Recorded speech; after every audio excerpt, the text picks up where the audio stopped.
Em relação às 4 mudanças em si, eu não me incomodei. Fiquei curioso para ver como seria a disposição, né? Acho que de todas as mudanças, a mais surpreendente foi o Lautaro Dias, que até mesmo nos nossos debates a gente nem citava, né? A gente não imaginava que o Lautaro estava nesse radar.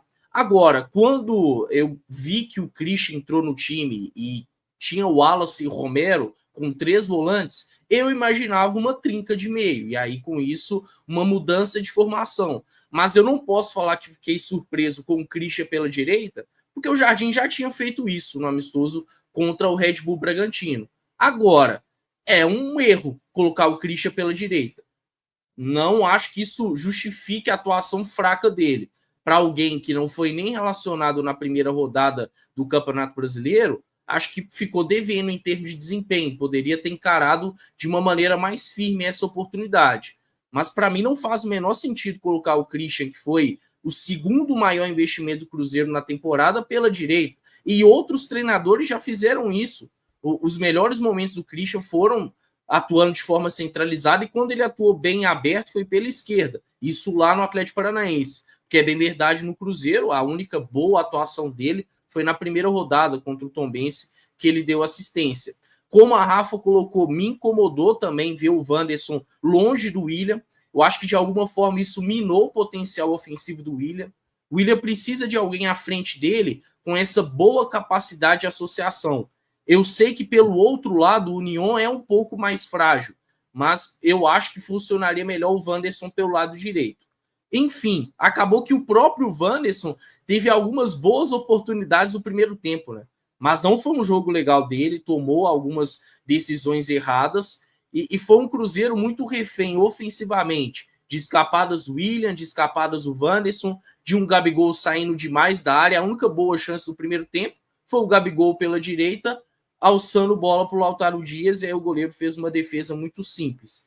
De resto, foi um Cruzeiro abusando de chutões, tendo muita dificuldade para sair para o jogo, tendo muito espaço entre as linhas, né?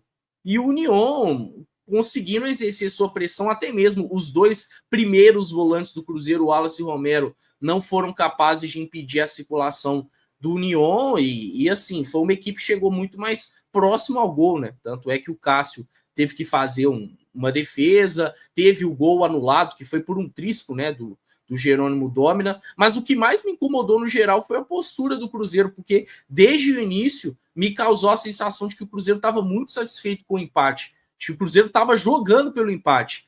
E você jogar assim contra uma equipe que vinha tão mal, que vem tão mal no Campeonato Argentino, com o treinador pressionado, e o estádio, apesar de cheio, nem estava com aquele ambiente tão hostil, né, como a torcida fervorosa. Então, foi um Cruzeiro que não soube aproveitar isso. No segundo tempo, acho que as coisas não melhoraram muito, pioraram, né? Foi um Cruzeiro ainda mais permissivo defensivamente, com o União gostando do jogo. O Jardim busca promover substituições. Acho que nenhuma delas entraram bem. O Dudu até me deu uma certa iludida, porque criou um salseiro no início, mas nada além disso. Acho que o Dudu não foi bem. Eduardo, de novo, muito apagado. Caio Jorge, mal no jogo. Matheus Henrique não entra bem. E o próprio Jardim, para mim, acaba errando. Talvez na questão, talvez não, certamente ele errou ao colocar o Matheus Henrique pela direita, porque o Cruzeiro precisava de um jogo mais fluido por dentro. E para piorar, ele erra também na questão do Lucas Silva, porque ali o Kili Gonzalez tinha até mudado a formação, né? Colocado mais um atacante. E o Jardim tinha uma opção mais ofensiva, né? Poderia ter acionado o Marquinhos, por exemplo, ao invés do Lucas Silva. E aí acaba que o Lucas Silva é um personagem ali do gol sofrido pelo Cruzeiro, né? A reta final de jogo me lembrou muito o que aconteceu nos últimos minutos do primeiro tempo contra o Mirassol e do próprio segundo tempo, com o Cruzeiro flertando com o perigo.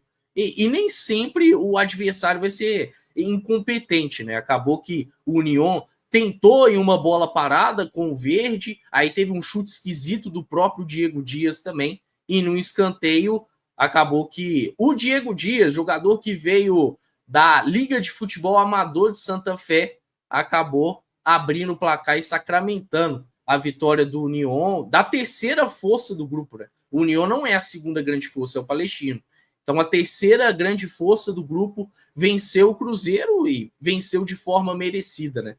Agora fica em um cenário já de maior pressão para dentro da Copa Sul-Americana, porque o Cruzeiro conseguiu estrear pior do que no ano passado, mas me preocupa também visando as outras competições, né? Porque, como até já foi dito aqui, o que está por vir para o Cruzeiro é muito pior do que ontem.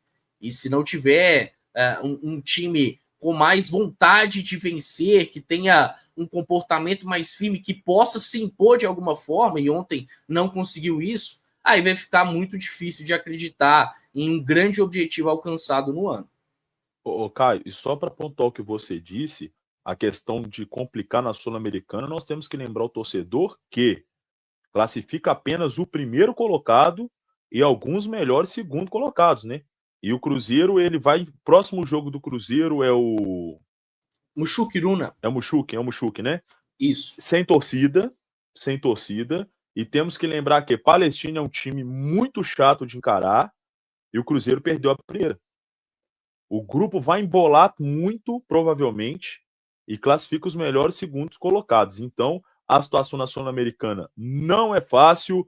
E se essa turma não mudar a postura, olha, o União Santa Fé, se eu não me engano, das últimas 16 partidas, venceu 4 ou 5. E o Cruzeiro pega um Internacional que encarou o Flamengo de igual por igual e é um dos times mais sólidos do futebol brasileiro hoje.